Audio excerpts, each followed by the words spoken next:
Hi hello ನಮಸ್ತೆ ಮಧುರಾ ಚಾನಲ್ಗೆ ಸ್ವಾಗತ. ಇವತ್ತು ಮಕ್ಕಳಿಗೆ ತುಂಬ ಇಷ್ಟ ಆಗುವಂಥ ಸ್ವೀಟ್ ಕಾರ್ನ್ ವಡಾ ರೆಸಿಪಿಯನ್ನು ನಿಮ್ಮ ಜೊತೆ ಶೇರ್ ಮಾಡ್ತಾ ಇದ್ದೇನೆ. ಬನ್ನಿ ನೋಡೋಣ ಹೇಗೆ ಮಾಡೋದಂತ. ಮೊದಲಿಗೆ ನಾನು 1 ಕಪ್ ಆಗುವಷ್ಟು ಸ್ವೀಟ್ ಕಾರ್ನನ್ನು ತೆಗೆದುಕೊಂಡಿದ್ದೇನೆ. ಇವಾಗ ಇದನ್ನು ಮಿಕ್ಸಿ ಪಾತ್ರೆಗೆ ಸೇರಿಸ್ಕೊಳ್ತಾ ಇದ್ದೇನೆ. ಇದನ್ನು ನುಣ್ಣಗೆ ರುಬ್ಬಬಾರ್ದು, ತರಿಯಾಗಿ ರುಬ್ಕೊಳ್ಬೇಕು. ನುಣ್ಣಗೆ ರುಬ್ಬಿದರೆ ಇದು ತುಂಬಾ ನೀರು ಬಿಟ್ಕೊಳ್ಳುತ್ತೆ. ಈ ರೀತಿಯಾಗಿ ತರಿಯಾಗಿ ರುಬ್ಬಿಟ್ಟು ಒಂದು ಪಾತ್ರೆಗೆ ಸೇರಿಸ್ಕೊಳ್ತಾ ಇದ್ದೇನೆ. ನಂತರ ಇದಕ್ಕೆ ಒಂದು ಸ್ವಲ್ಪ ಕ್ಯಾರೆಟ್ ತುರಿ, ಕ್ಯಾಪ್ಸಿಕಮ್ ಇದ್ರೂ ಕೂಡ ನೀವು ಸೇರಿಸ್ಕೊಳ್ಬೋದು. ನಂತರ ಚಿಕ್ಕದಾಗಿ ಹೆಚ್ಕೊಂಡಿರುವಂತಹ ಒಂದು ಈರುಳ್ಳಿ, 1 ಟೇಬಲ್ ಸ್ಪೂನ್ ಆಗುವಷ್ಟು ಶುಂಠಿಯನ್ನು ತುರಿದು ಸೇರಿಸ್ಕೊಳ್ತಾ ಇದ್ದೇನೆ. ನಂತರ ಚಿಕ್ಕದಾಗಿ ಹೆಚ್ಕೊಂಡಿರುವಂತಹ ಸ್ವಲ್ಪ ಕೊತ್ತಂಬರಿ ಸೊಪ್ಪು,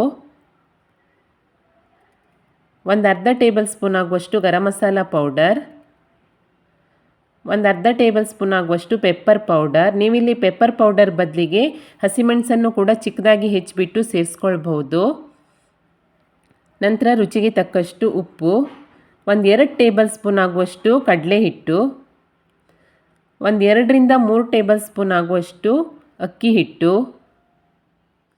ಇವಿಷ್ಟನ್ನು ಸೇರಿಸ್ಬಿಟ್ಟು ಇದನ್ನು ಚೆನ್ನಾಗಿ ಮಿಕ್ಸ್ ಮಾಡ್ಕೊಳ್ತೀನಿ. ನಿಮಗೆ ಇನ್ನೂ ಸ್ವಲ್ಪ ನೀರು ಅನಿಸ್ತಾ ಇದ್ದರೆ ಕಲಿಸುವಾಗ ಇನ್ನೂ 1 ಟೇಬಲ್ ಸ್ಪೂನ್ ಆಗುವಷ್ಟು ಅಕ್ಕಿ ಹಿಟ್ಟನ್ನು ಸೇರಿಸ್ಕೊಳ್ಬಹುದು. ನೋಡಿ, ಈ ರೀತಿಯಾಗಿ ಚೆನ್ನಾಗಿ ಕಲಿಸ್ಬಿಟ್ಟು ಇವಾಗ ಇದನ್ನು ಚಿಕ್ಕ ಚಿಕ್ಕ ಉಂಡೆಗಳನ್ನಾಗಿ ಮಾಡಿ ಕೈ ಮೇಲೆ ತಟ್ಟಿಬಿಟ್ಟು ಎಣ್ಣೆಗೆ ಬಿಟ್ಕೊಂಡ್ರೆ ರುಚಿಯಾದ ಸ್ವೀಟ್ ಕಾರ್ನ್ ವಡಾ ರೆಡಿಯಾಗುತ್ತೆ. ನೋಡಿ, ಈ ರೀತಿಯಾಗಿ ತಟ್ಟಿ ಎಣ್ಣೆಗೆ ಬಿಟ್ಕೊಳ್ಳೋದು. ನಾನಿಲ್ಲಿ ಸ್ಟವ್ ಮೇಲೆ ಎಣ್ಣೆಯನ್ನು ಕಾಯ್ಲಿಕ್ಕೆ ಇಟ್ಕೊಂಡಿದ್ದೇನೆ. ಇದು ಮಧ್ಯಮ ಉರಿಯಲ್ಲಿಯೇ ನಾವು ವಡವನ್ನು ಕರಿಬೇಕು. ದೊಡ್ಡ ಉರಿ ಇಟ್ಕೊಂಡ್ರೆ ಹೊರಗಡೆಯಿಂದ ಬೆಂದಿರುತ್ತೆ, ಒಳಗಡೆ ಹಾಗೆಯೇ ಇರುತ್ತೆ. ಅದಕ್ಕೋಸ್ಕರ ಮಧ್ಯಮ ಉರಿಯಲ್ಲಿ ಚೆನ್ನಾಗಿ ಈ ರೀತಿ ವಡವನ್ನು ಎಣ್ಣೆಗೆ ಬಿಟ್ಟು ಕರಿಬೇಕು. ನಿಮಗೆ ತುಂಬ ಗರಿಯಾಗಿ ಬೇಕಂದರೆ ಸ್ವಲ್ಪ ತೆಳ್ಳಗೆ ತಟ್ಕೊಳ್ಳಿ, ಅಥವಾ ಮೆತ್ತಗೆ ಬೇಕಂತಿದ್ದರೆ ಸ್ವಲ್ಪ ದಪ್ಪಗೆ ತಟ್ಕೊಂಡು ಎಣ್ಣೆಗೆ ಬಿಟ್ಕೊಳ್ಳಿ. ಒಂದು ಸೈಡ್ ಸ್ವಲ್ಪ ಬೆಂದ ನಂತರ ತಿರುಗಿಸಿ ಹಾಕಿಬಿಟ್ಟು ಎರಡೂ ಸೈಡು ಕಲರ್ ಚೇಂಜ್ ಆಗೋ ತನಕ ಚೆನ್ನಾಗಿ ಬೇಯಿಸ್ಕೊಳ್ಬೇಕು. ಮಕ್ಕಳು ಸ್ಕೂಲಿಂದ ಬರೋಷ್ಟರಲ್ಲಿ ಪಟಾಪಟ್ ಅಂತ ಇದನ್ನು ರೆಡಿ ಮಾಡ್ಬೋದು. ಮಕ್ಕಳು ತುಂಬಾ ಇಷ್ಟಪಟ್ಟು ತಿಂತಾರೆ. ಮಕ್ಕಳಿಗೇನು, ನಮಗೆ ಕೂಡ ತುಂಬಾ ಇಷ್ಟ ಆಗುತ್ತೆ, ಅಷ್ಟು ಚೆನ್ನಾಗಿರುತ್ತೆ ಇದು ರುಚಿ. ನೋಡಿ, ಇವಾಗ ವಡದ ಕಲರೆಲ್ಲ ಚೇಂಜ್ ಆಗ್ತಾ ಇದೆ. ಮಧ್ಯಮ ಉರಿಯಲ್ಲಿ ಚೆನ್ನಾಗಿ ಬೇಯಿಸ್ಕೊಂಡ್ರೆ ತುಂಬಾ ಚೆನ್ನಾಗಿ ಬರುತ್ತೆ.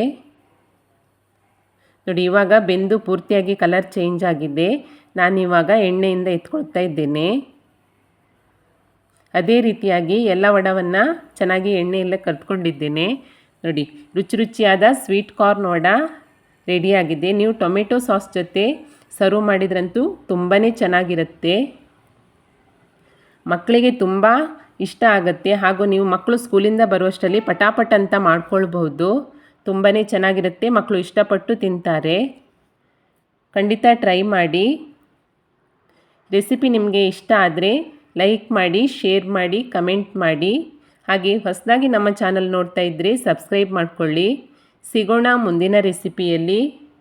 Thank you for watching.